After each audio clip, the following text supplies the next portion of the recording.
Bienvenue très chers téléspectateurs, nous sommes bel et bien dans ce beau cadre de la RTNC2 Développement, précisément dans cette émission Jeunesse et Emploi.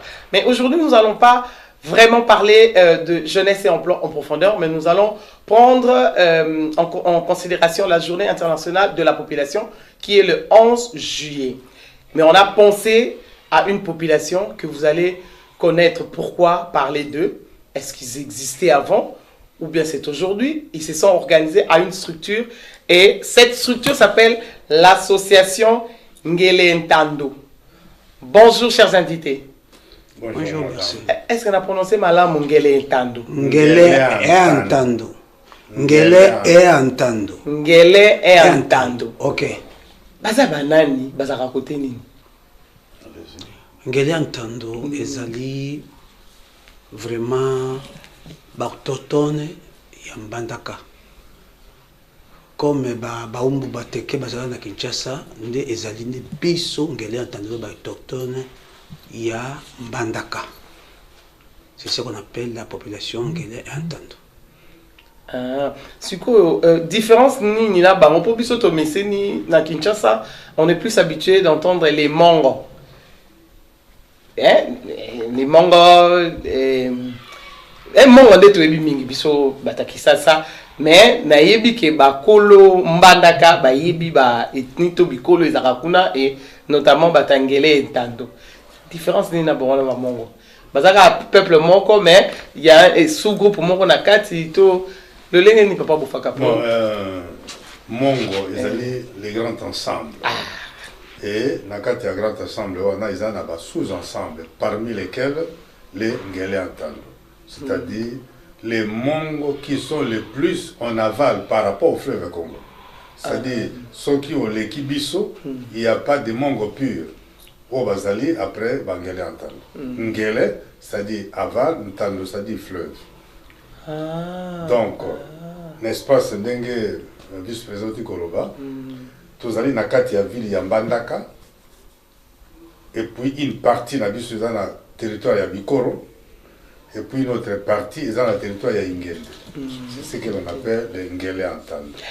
Si lelo na kanisa ki ko yamba bino pona ko kanisa toujours na cadre ya journée mondiale de la population, tout le non population na bino et surtout que vous avez une association monene, association nationale Ngele Ntando et bino vous allez comité national to comité de base. Ah on a na papa Bufaka président et vice papa Bokambanza. Ils avaient bangala na bangala bon. Ba maman na koka ko so bangote prochainement na koyeba pe et ba maman. Importance dans mon. C'est toujours dans le cadre de se sectariser dans un groupe de gens pour à la recherche du pouvoir ou pourquoi s'unir et puis faire toute une structure pour son peuple. Merci beaucoup pour la question. La Ganese Yomoko Ebike famille et nyos, même le vous devez toujours être unis et soudés. Alors, ce qui, pour dire que moi, avant dans la unité vous avez. C'est ce qui fait que nous disons, nous devons être ensemble. Parce que, comme je venais de vous le dire, il y a une partie qui est restée à Mbandaka, une partie dans le territoire de Bikoro et une partie dans le territoire d'Ingende. Sur le plan administratif. Mais nous avons, c'est la même famille. Alors, quoi que nous soyons dans ces différentes structures, mais nous faisons partie des mêmes ensembles que l'on appelle les Ngele Ntando. C'est pour cette raison que nous voulons que notre unité soit reconnue et que tout le monde sache que, voilà, ce sont ceux-là, les autochtones. Est-ce que et bandika kalelo to bozalaka ponga la koko yeba mais peut-être les téléspectateurs va éviter. Association et bandi lelote. Ezali eloko ya kala. Ezali eloko ya kala. Mais comme mandat ya bato bakambaki liboso. Et silaki maintenant de te former comité ya sika pour voir que tout tombola et donc on a besoin de faire tout continuer nango. Parce que quand oyoki même kombo ana mongo na monoko biso lingi ko ba eloko moko kitoko. Ce qui balobi mongo ya télévision, ça dit télévision ya kitoko. Mongo la kitoko. Kitoko. Bala mongo yo kailengi. Ce qui mongo lingi ko ba kitoko. Mais parenthèse, Ok, il faut expliquer pour toi, la population.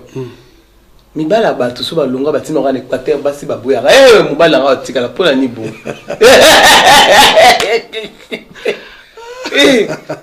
mandaka babi ko ya tikala soko tikala to ko mimanga ba charge bon muke kaka na fond parenthèse pona ni bon zali penza bongo te ce n'est pas eza bongo mais et que nous sommes comme tous aba mongo tous aba to ya kitoko nous sommes trop accueillants. Vous comprenez? Tous les trop accueillants na mutu nyoso. Yango ozomona même chez nous. Biso moko tous aba autochtone tous les minorités mais ba paya baza ebeli to boya ka mutote. Boko banga ba paya te.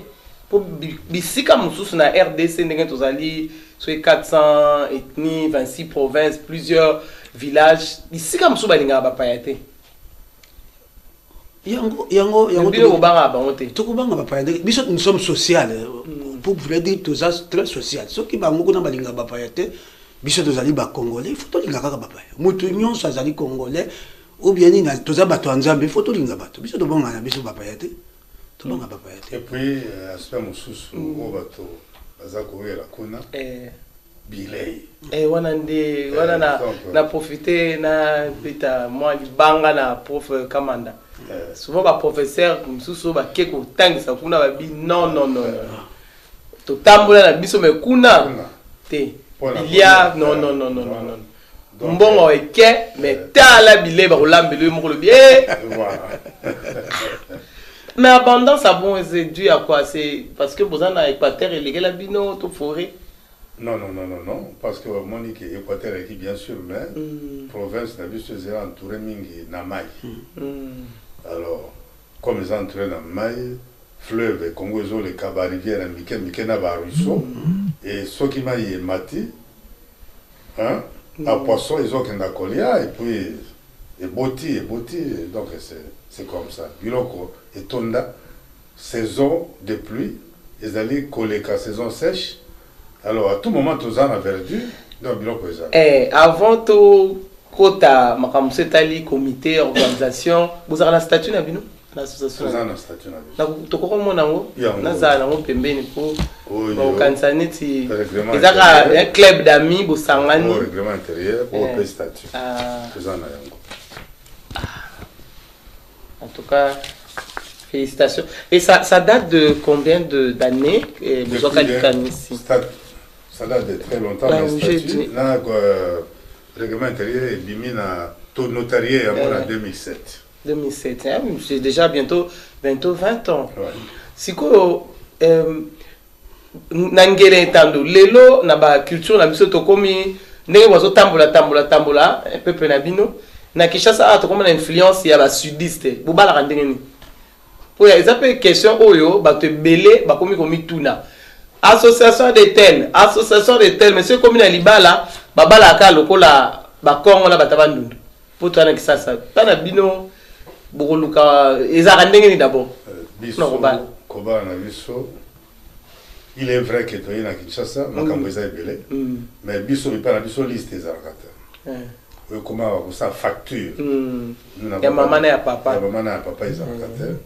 Tobala, on paie ça, papa par exemple, to li Congo, to Mbeli, to Congo, ou bien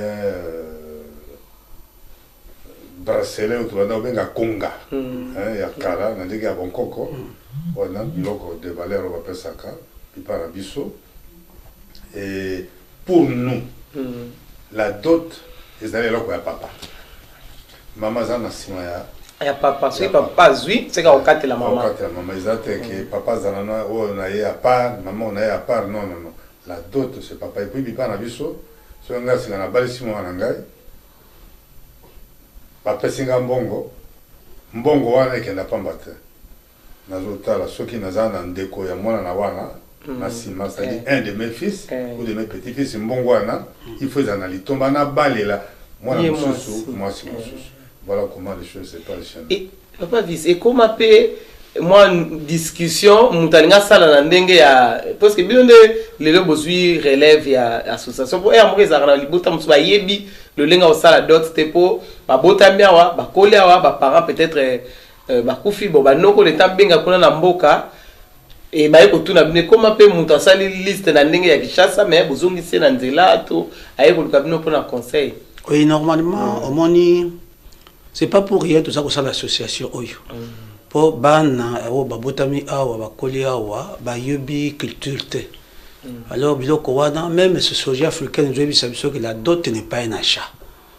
Et ça donc ya achat ndenge président auti ko lumbula biso awa ke eza eloko moko il faudra bapesi mo mbongo wana o babenga pa biso kita. C'est-à-dire les ambongo ke yo papa oli ya yango te. Mwana na yo mais soka za na ndeko na ye ya mobali ndeko kobalela ye mwasi.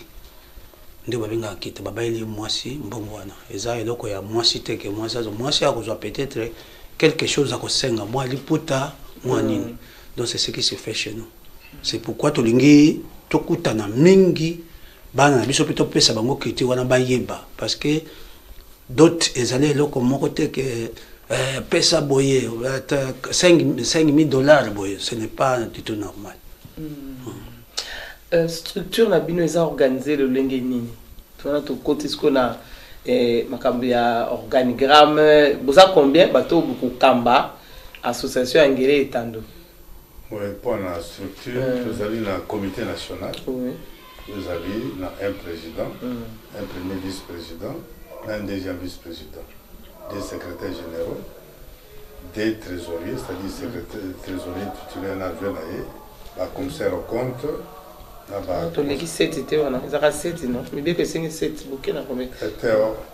Commissaire au compte, il faut pas ça. Pour la banque. Et vous avez un collège de conseillers pour la Kusunga Biso, conseiller sage pour la Kusunga. Le lingue dit tout autant pour la suite, tout ça, Angela Mabé, bien dire, pour besoin de solution Angela. C'est comme ça que nous sommes en train de. Et comme tu bandit, sujet, il y a une cotisation, ils ont les camalamu, to bino pe bozana vision na bino ya politique ya sikapo, batu bacha cotisation. Pour te remettre na qui na mukila biso la Kinshasa d'ailleurs, n'est à l'intérieur. Souvent les associations de fois moins carence c'est à la cas ba membre ba ndimi ko za membre mais pour bacha liboko na poche ba tia na kata kitunga za vraiment kilo hein des fois c'est difficile et comment vous allez faire ça vous les comités? Ouais, nous allons faire un effort et à sensibiliser bateau parce que toute association n'est vue que par les cotisations. Ça je posais la question. Ça ne va pas. Et puis les membres d'honneur, ça aussi. Ça aussi peuvent nous assister. Mais tout ça l'effort comme tout ça l'a installé prochainement, c'est dimanche. Alors ce qui est Sylvana, nous allons avoir une assemblée générale pour vulgariser ma camarade la cotisation pour que chacun a contribué pour le développement de l'association et du terroir. Pour l'investiture du comité, et ça aussi, je pense que nous suivons vraiment besoin de savoir que faire pour y participer parce que tout ça, frère Nabino Angele, Tando Wala, donc ça abonné pour participer. Bon, to bengi mutonyos. Kwa zali. Voilà, tala bon bien pour bakanza loko ozo benga ba hotelo. Bengi batonyoso yangele antando. Ezala mwana, ezala mokolo, papa mwasi, fobaya na 15e rue limité na ILK. Industriel. Quartier limité industriel. Limité industriel. Pour la manifestation yango. Tout le monde attendait. Dimanche 20 juillet 2027 à 14. Tu as numéro si matozana numéro na rappeler pour faut faire numéro pour mutu ça ko benga pour soka bungi to le lenge kani to a raté dimanche mais alinga a adhérer. Et l'adhésion c'est comment dans tout ça pour adhérer? Tout doit s'adhérer. Les alliés un membre. Mais pour un membre effectif, il faut tout passer la cotisation. Tout le monde est membre. Mais les membres effectifs, il faut couper sa cotisation. C'est quoi papa vise? Et cause la ndenge nini, pourtant beaucoup soit de besoin mandat dimanche.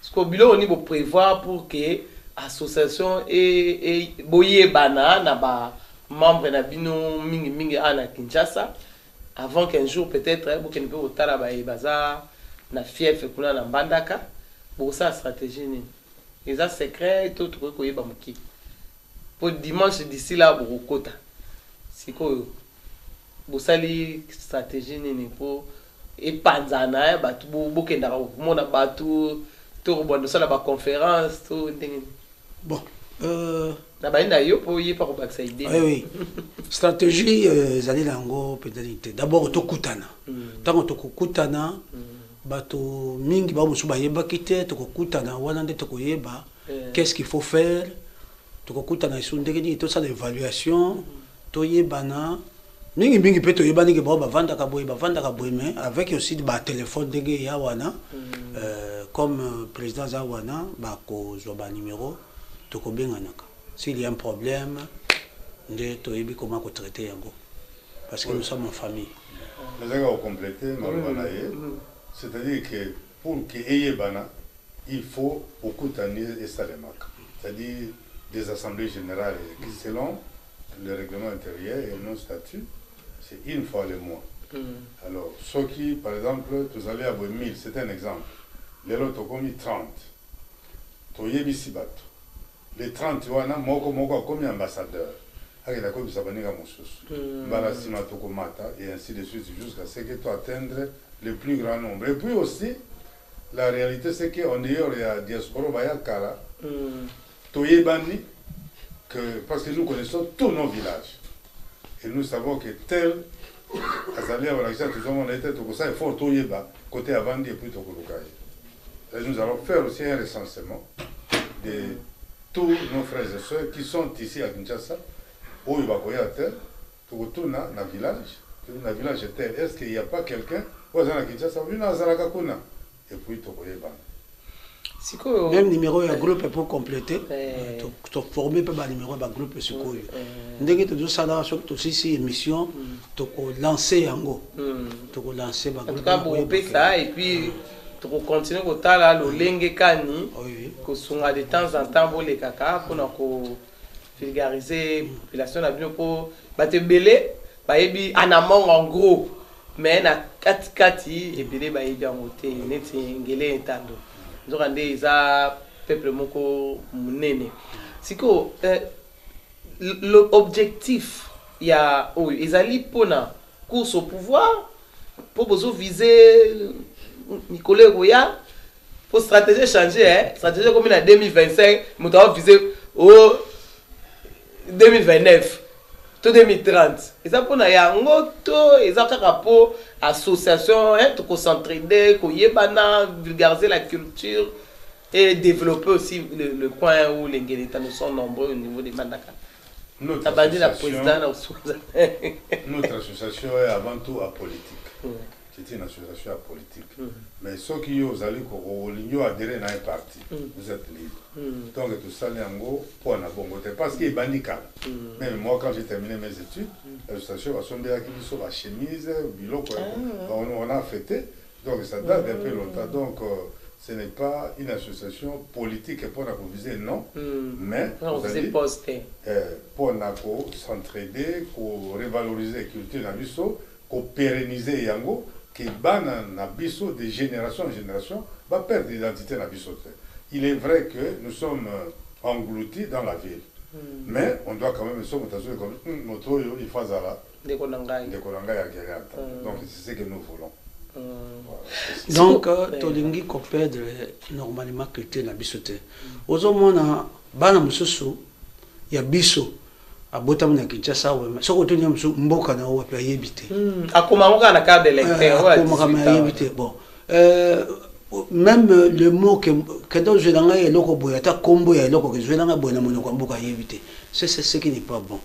Donc copère de culture ezali eloko moko za mana mote. C'est pourquoi association na biso wana il faut to kutanaka tant que toujours kutana wa yebiki nini ya zande ko na biso za boye pour comment bato bana Kinshasa parfois ils disent wana ndeko ya papa ndeko na yete yo za ndeko na yete yo za ndeko ya papa Alors, c'est ce que nous allons faire. Tout ça, les fonds, culture. De culture, les alliés, de leur mot, Makassi.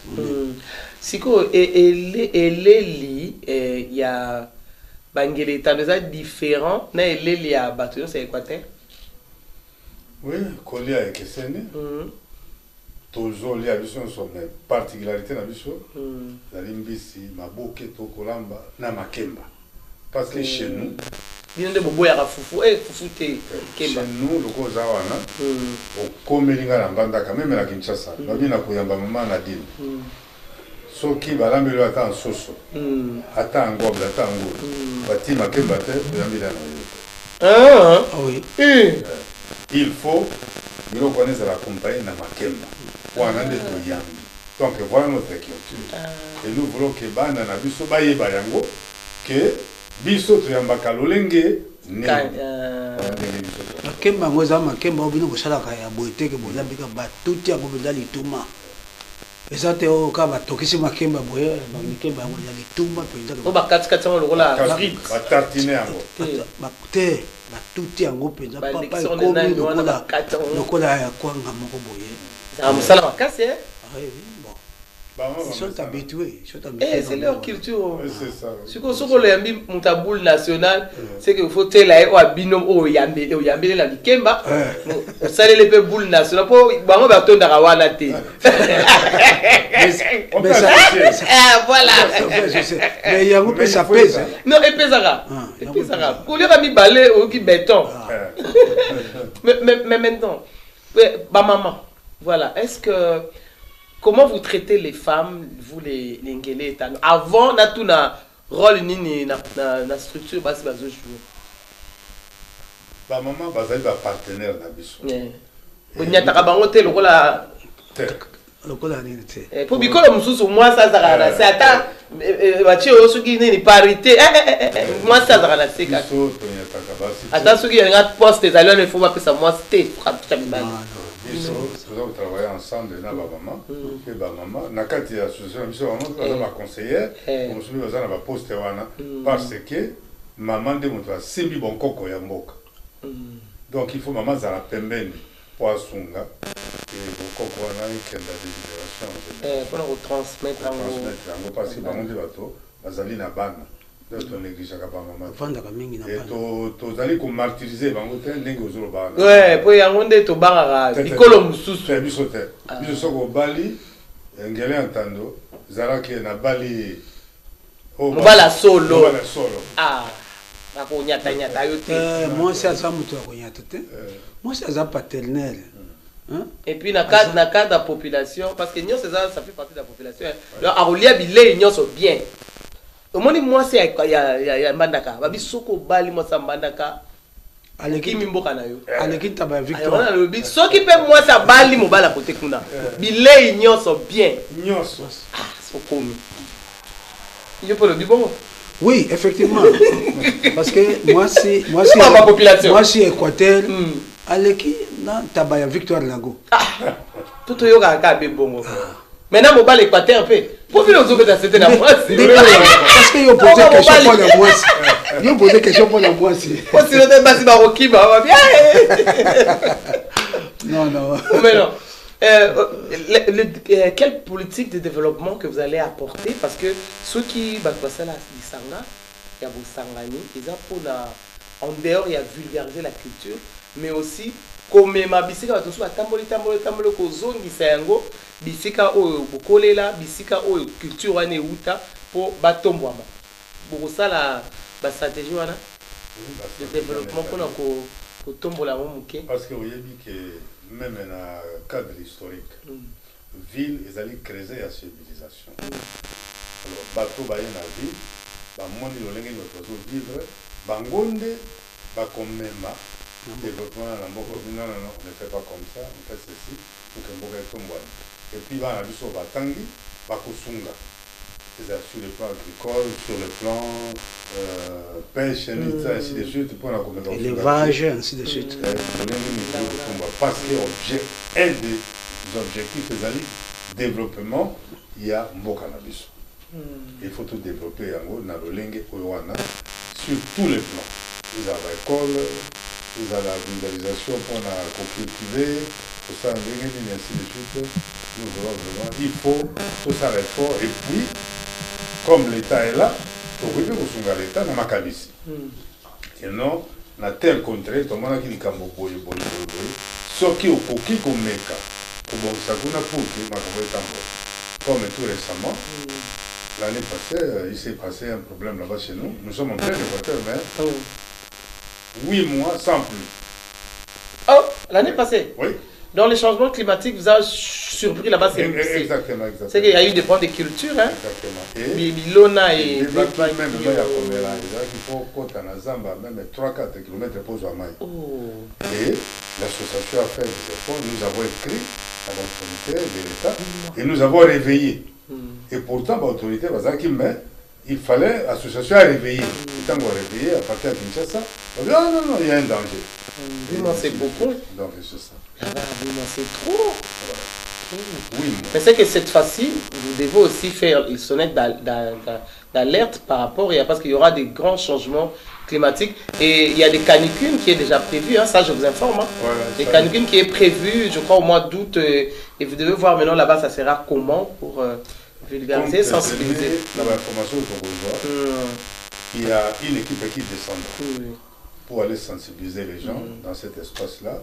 Et puis pas seulement les Guélés entendus, mais tous ceux qui habitent. Oui, mais tout, ça va passer par l'hiérarchie, mais les associations vont suivre, hein, et à partir de vous, ça peut toujours booster. Parce que c'est en fait l'objectif même de la chaîne, c'est une chaîne de développement. C'est-à-dire quand on vous reçoit, on doit nécessairement de temps en temps poser des questions sur les aspects de développement de ce que vous créez. C'est alors que j'ai posé cette si belle question. Merci, merci beaucoup. Voilà, bientôt nous allons chuter. Vos frères, au bazar Mikili Apoto, Afrique du Sud, partout. Et même au bazar Bissike Belé, à pays voisins, beaucoup ça, la politique n'est pas comité à Sikapo, qui va y avoir culture à travers les réseaux sociaux, à travers l'internet. Politique n'est pas ça là.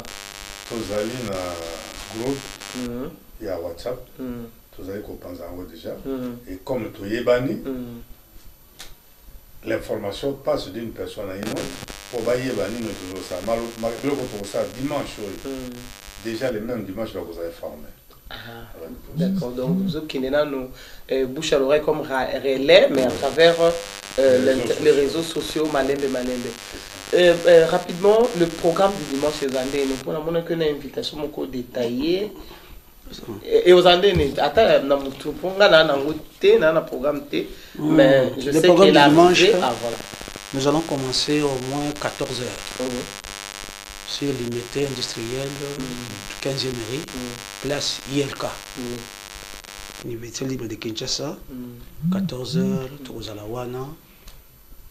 Tout ça, le programme n'a pas été détaillé. Moi, il y a président Ezali.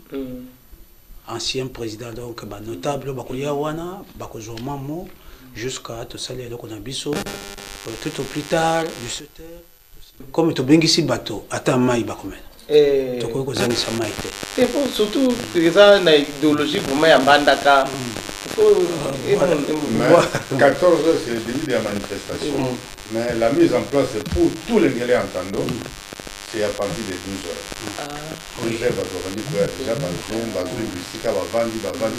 14h mise en place terminée, on commence la manifestation. 14h, il y a manifestation.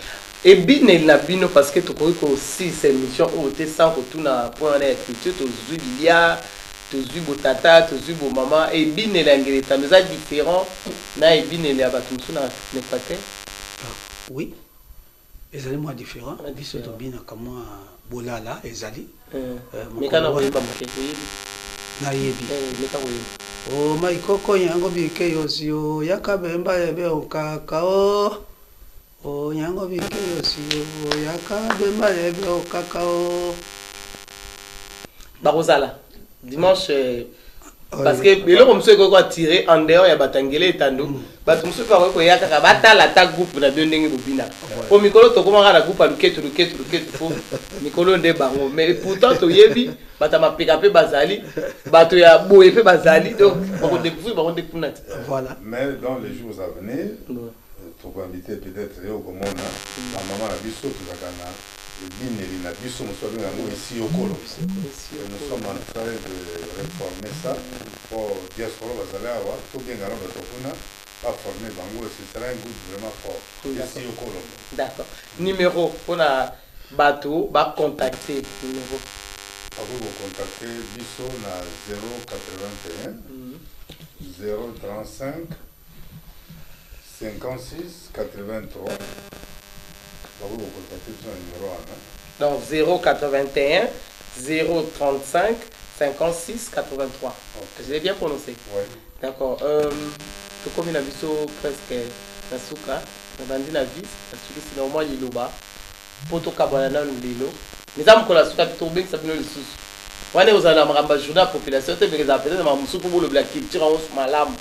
Merci d'abord na yo moko ma journaliste na équipe oyo basongi biso ba cameraman donc nous avons remercier notre président Bofaka parce que c'est un grand initiateur vraiment à ça qui moi fort que Burundi ti poto comme même dimanche wana abondi makasi alors on remercier même l'ancien président, membre de la notable na biso nyonso, tozali kobenga kaka mbela makasi baya mokolo ya dimanche moto moko atekala te. Ezali makambo ya mboka, ezali makambo ya yete ya ngai te.